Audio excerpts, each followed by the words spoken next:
Et si un contenu pouvait continuer à évoluer, à s'améliorer longtemps après sa publication? Aujourd'hui, on va voir comment on peut transformer des articles ou des formations qui sont un peu figés en de véritables actifs vivants.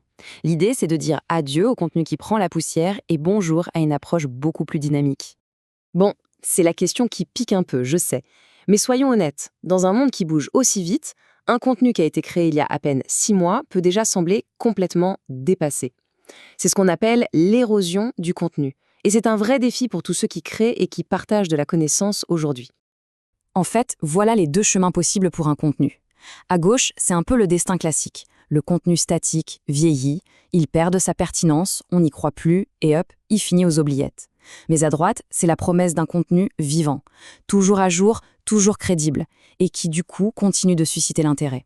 C'est vraiment ça notre cible. La solution, en réalité, c'est un vrai changement de regard. Il faut qu'on arrête de voir nos contenus comme des produits finis, figés dans le temps. Il faut plutôt les imaginer comme un écosystème vivant, quelque chose qui respire, qui interagit avec son environnement et qui évolue. C'est cette métaphore qui va nous servir de fil rouge. Allez, on passe au concret. La toute première étape pour un écosystème, c'est de bien comprendre ce qui se passe autour de lui. Pour notre contenu, ça veut dire mettre en place une veille bien structurée. Le premier pilier de cette veille, c'est la recherche académique. C'est vraiment là qu'on va chercher les idées de fond, les concepts solides, ce qui a été validé. On peut voir ça comme les racines de notre arbre. C'est la base stable sur laquelle tout le reste va pouvoir grandir.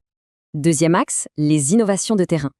Là, on s'intéresse à ce qui se passe dans le concret, les nouvelles expériences, les nouvelles méthodes, ce que les gens testent. C'est un peu comme prendre le pouls du secteur, ça nous donne des indices sur les prochaines grandes vagues à venir.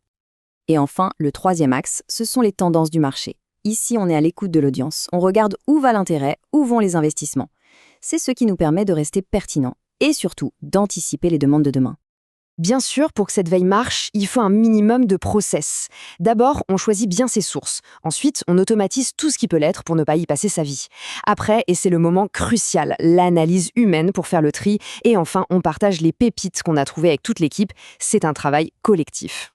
Un écosystème ne peut pas prospérer en autarcie, en vase clos.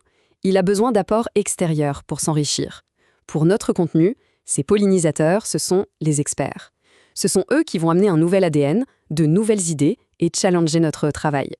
Et la bonne nouvelle, c'est que cette collaboration peut prendre plein de formes différentes.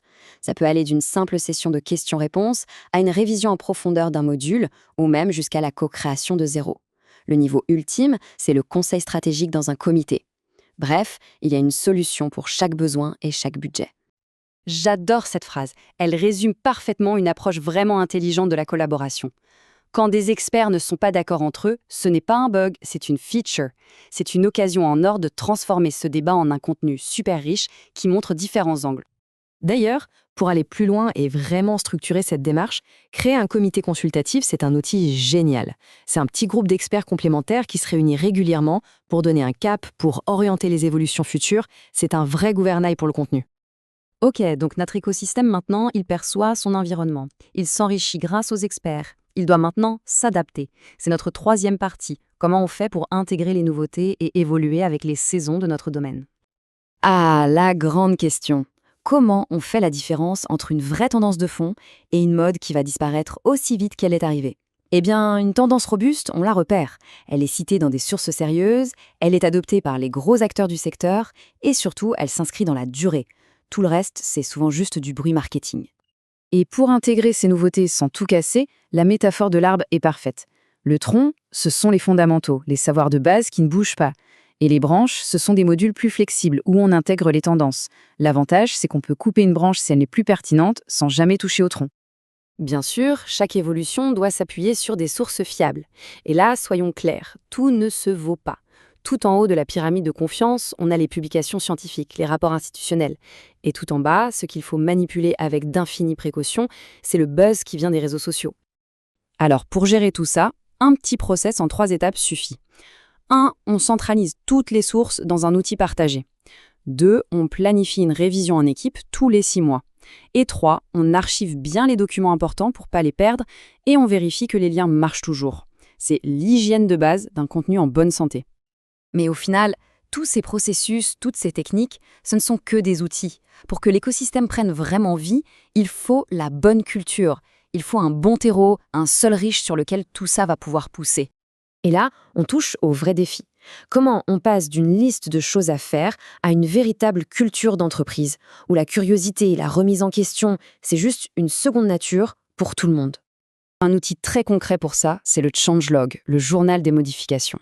C'est simplement un historique, visible par tout le monde, qui explique chaque mise à jour. Quand, quoi et pourquoi. C'est une preuve de transparence incroyable et ça renforce énormément la confiance de l'audience. Et cette culture, elle doit se voir aussi dans la façon dont on alloue les ressources. Ce graphique le montre bien. Mettre à jour le contenu existant et innover, ce ne sont pas des petites tâches à côté. Ça doit occuper une part très importante du temps de l'équipe, presque autant que la création de contenu 100% neuf. Voilà, c'est vraiment le message clé. Tout est dans ce changement de mentalité. Il faut passer de la logique de l'usine à la logique du jardinier. Le contenu n'est pas un produit qu'on fabrique une fois pour toutes. C'est un jardin vivant qu'on doit cultiver, arroser, entretenir jour après jour. Au final, l'objectif est donc assez simple. Arrêter de multiplier les petits contenus isolés qui vont mourir chacun dans leur point, et plutôt commencer à cultiver un seul, grand écosystème de contenu, interconnecté et plein de vie. Et je termine avec cette question juste pour lancer la machine. Parmi toutes les idées qu'on a vues, la veille, les experts, la culture, c'est quoi la toute première petite graine que l'on pourrait planter dès demain pour que notre contenu commence, lui aussi, à vivre? Envie d'aller plus loin? Retrouvez la formation complète et les exercices pratiques en cliquant sur le lien dans la description.